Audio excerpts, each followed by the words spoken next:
दोस्तों, supreme court में आज वक्फ संशोधन कानून को लेकर दूसरे दिन जो बहस हुई वो बहुत ही दिलचस्प रही। और इस बहस में याचिकाकर्ता जो इस कानून के विरोध में है, न केवल उनके लिए एक राहत ये बहस लेकर आई, बल्कि सरकार को भी एक तरह से जबरदस्त तरीके से सीजीआई संजीव खन्ना ने सुनाया। सब कुछ मैं आपको तफसील से बताऊंगी, जल्दी जल्दी आसान भाषा में। दोस्तों, दोपहर 2 बजे तय वक्त था जब सुप्रीम कोर्ट में इस पूरे के पूरे मामले में आज बेहद अहम सुनवाई थी। दरअसल सुप्रीम कोर्ट तो कल ही इस पूरे के पूरे मामले में अंतरिम आदेश देना चाहता था, लेकिन तुषार मेहता द्वारा, सरकारी वकील द्वारा कहा गया था कि हमें वक्त दीजिए, और एक दिन का वक्त ले लिया गया और आज एक बार फिर सुनवाई शुरू हुई। तो तुषार मेहता ने ही दलील शुरू की, क्योंकि तुषार मेहता को वक्त नहीं मिला था कल बोलने का। तो तुषार मेहता ने अपनी दलील दी और तुषार मेहता ने कोर्ट के आगे कहा कि वक्फ कानून की जो संवैधानिक वैधता है वो ठीक है और किसी भी हाल में इस पर रोक नहीं लगानी चाहिए सुप्रीम कोर्ट को। तुषार मेहता ने, यानी कि सरकारी वकील ने कहा कि अलग अलग जो स्टेक होल्डर हैं उनसे कई लंबी चर्चा हुई और कई ऐसे आवेदन हैं, सैकड़ों आवेदन हैं, जिसके बाद उन सुझावों को पढ़ा गया सरकार द्वारा, स्टेक होल्डर से बात हुई, उसके बाद जाकर ये बिल लाया गया। कल जेपीसी का भी जिक्र किया था तुषार मेहता ने, मतलब तुषार मेहता ने कोर्ट के समक्ष ये बात रखी कि बहुत लंबी गहन चर्चा हुई है, तब जाकर ये बिल लाया गया है। बिल में स्टे ना लगाया जाए, किसी भी हाल में आदेश ऐसा ना दिया जाए जिससे कि कानून पर स्टे लग जाए, ये गलत मैसेज जाएगा इससे। इस पूरे के पूरे मसले पे दोस्तों तुषार मेहता ने आगे भी ये भी कहा कि स्टे लगाने का कोई आधार नहीं है, अगर स्टे लग गया तो अनावश्यक सख्त कदम होगा ये, जिसकी जरूरत नहीं है। केंद्र सरकार ने जवाब के लिए अब कोर्ट से फिर कहा कि हमें आप 1 हफ्ते का समय दे दीजिए, क्योंकि कोर्ट के आदेश का बहुत बड़ा प्रभाव होगा, ये कहना था केंद्र सरकार का कोर्ट में, कि मतलब केंद्र सरकार ने कोर्ट से कहा कि आप हमें 7 दिन का वक्त दे दीजिए, 7 दिन में हम एक विस्तृत हलफनामा देंगे और उसमें हम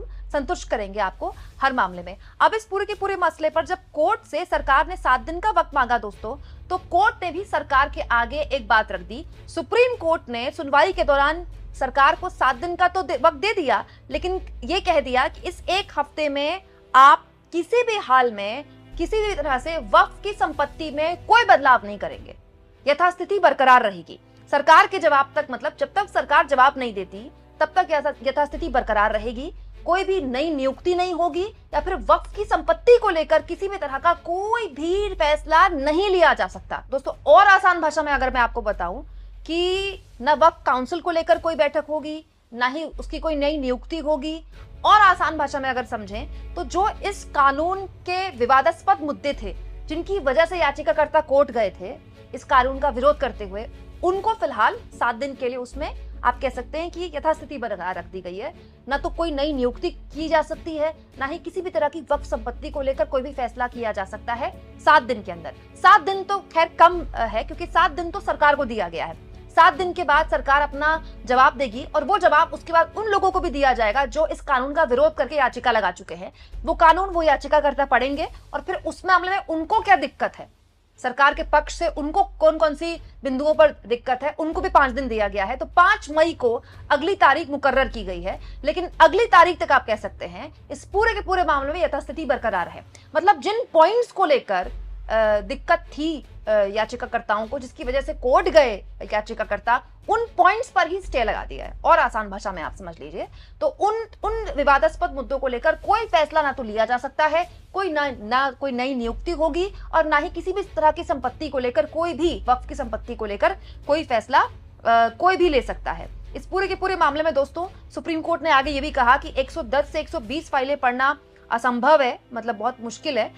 ऐसे में 5-5 बिंदु आप तय कर लीजिए, सिर्फ 5 मुख्य बिंदुओं पर ही सुनवाई होगी। दरअसल याचिकाकर्ता जो बड़े स्तर पर गए हैं सुप्रीम कोर्ट में दोस्तों, इस कानून के विरोध में गए हैं, तो सुप्रीम कोर्ट ने कहा कि सभी याचिकाकर्ताओं को सुनने, सभी याचिकाकर्ताओं को अगर बोलने का मौका देंगे तो 72 दिन तो सभी याचिकाओं के वकील को ओपनिंग रिमार्क देने में ही लग जाएंगे। आप खुद सोचिए। तो सुप्रीम कोर्ट ने ये कहा है दोस्तों कि आप सब बैठकर एक तरह से सहमति बना लीजिए 5 पॉइंट्स में, क्योंकि सबकी आपत्तियां सेम ही हैं। तो वो 5 मेन आपत्तियां जो आपकी हैं उसके अंतर्गत हम सुनवाई कर लेंगे। ये बताने का मकसद, ये करने का मकसद सिर्फ इसलिए यही है दोस्तों कि सुप्रीम कोर्ट चाहता है कि जल्द से जल्द मामले की सुनवाई हो जाए, जल्द से जल्द मामले का निपटारा हो जाए, क्योंकि जितनी लंबी हर याचिकाकर्ता सुनवाई में वक्त लेगा, उतना अगली तारीखें मिलेंगी ना, इसलिए सुप्रीम कोर्ट ने ये चीज और आसान कर दी। दूसरा, नोडल काउंसिल के जरिए इन आपत्तियों को तय कीजिए, ये कहा सुप्रीम कोर्ट ने।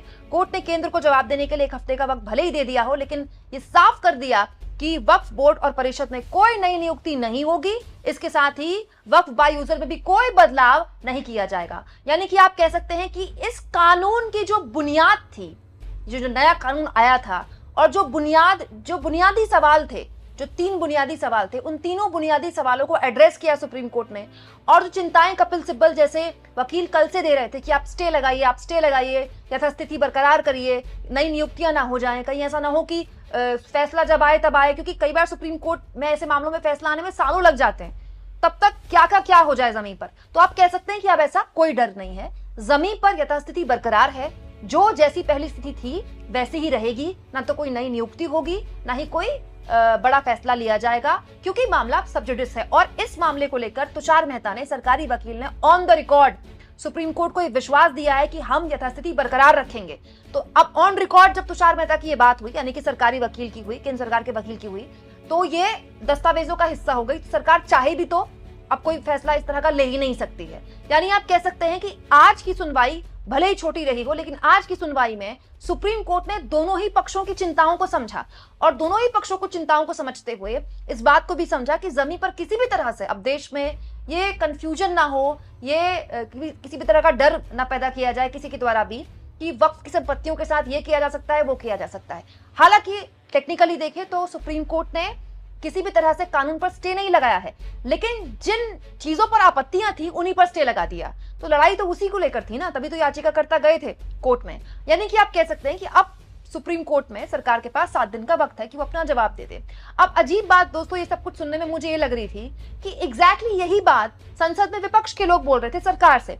सरकार जल्दी बिल लेकर आई, फिर सरकार ने इस बिल को जेपीसी में भेजा, जेपीसी की बैठकें भी जल्दी हो गई दोस्तों। फिर उसके बाद लोकसभा में जल्दी बिल पेश हो गया, पूरा दिन बहस हुई, रात भर बहस हुई। फिर उसके बाद अगले दिन राज्यसभा में बिल पेश हो गया, पूरा दिन बहस हुई, पूरी रात बहस हुई। पूरे प्रोसीजर में विपक्ष के सांसद क्या कह रहे थे? यही ना कि जल्दबाजी मत कीजिए, थोड़ा और वक्त दे दीजिए, हफ्ता 10 दिन इस पर बहस तो कर लीजिए कम से कम। लेकिन सरकार के पास दोस्तों संख्या बल था, सरकार ने अपने हिसाब से बिल में बहस करवाई और बाद में बिल पास करवा लिया और कानून बनवा लिया। तब सरकार ने वक्त नहीं दिया बहस का संसद में। आज सरकार कोर्ट में वक्त मांग रही थी। अगर तब सरकार ने संसद में बहस का वक्त दे दिया होता और इन चिंताओं को वहीं पर एड्रेस किया होता, तो आज सरकार को कोर्ट के समक्ष इस तरह से रुख नहीं रखना पड़ता। तुषार मेहता को कोर्ट के आगे ऑन द रिकॉर्ड अपनी जुबान नहीं देनी पड़ती कि 1 हफ्ते तक यथास्थिति बरकरार रहेगी। दोस्तों ये बात मैं इसलिए बोल रही हूँ क्योंकि जो चिंताएं सुप्रीम कोर्ट ने हाईलाइट की है ना, और जिन चिंताओं की वजह से याचिकाकर्ता कोर्ट गए हैं, दरअसल वही चिंताएं संसद में भी उठी थी। विपक्ष के सांसदों ने भी यही चिंताएं की, लेकिन तब सरकार ने लफबाजी में, भाषणबाजी में वो बात एक तरह से इग्नोर कर दी। लेकिन देखिए आज क्या हुआ, वो बात सुप्रीम कोर्ट में उठ के आ गई। लेकिन सुप्रीम कोर्ट ने फिलहाल यथास्थिति बरकरार रखे, सभी पक्षों को एक तरह से शांत करने की कोशिश की। हम उम्मीद करते हैं कि सुप्रीम कोर्ट के इस रुख के बाद जो देश में माहौल है इस कानून को लेकर, उसमें भी थोड़ी ठंडक आएगी। आप इस मुद्दे पर क्या सोचते हैं दोस्तों? क्या ये सरकार के लिए एक झटका है? कमेंट बॉक्स में जरूर लिखें और जितना हो सके चैनल को शेयर करें, सब्सक्राइब करें और थैंक्स और ज्वाइन के ऑप्शन से दोस्तों अगर आप चाहें तो कुछ आर्थिक मदद भी चैनल की जरूर करें।